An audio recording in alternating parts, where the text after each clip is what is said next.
ও মা, এ কি? সবাই গাছের সাথে কান পেতে দাঁড়িয়ে আছে কেন? এইটাই ভাবছো তো তোমরা? দাঁড়াও দাঁড়াও, বলছি তোমাদের সবটাই, চলো। এটা যেই সেই গাছ নয় গো, এটা হলো বংশীবট, মানে শ্রীকৃষ্ণ গাছের ডালে বসেই বাঁশি বাজাতেন।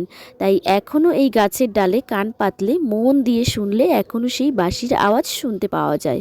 তাই সবাই ওটাই শোনার চেষ্টা করছিলাম আর কি।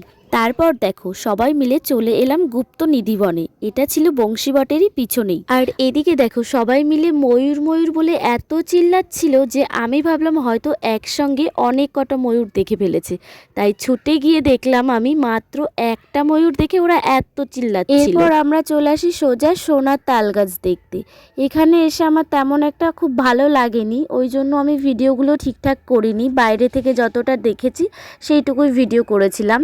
ভেতরে অবশ্য কিছু কিছু ছিল হয়তো দেখার, কিন্তু আমার অতটা ইন্টারেস্টিং লাগেনি বলে আমি আর ভেতরেও ঢুকিনি। তবে বাদবাকি লোক ঢুকেছিল।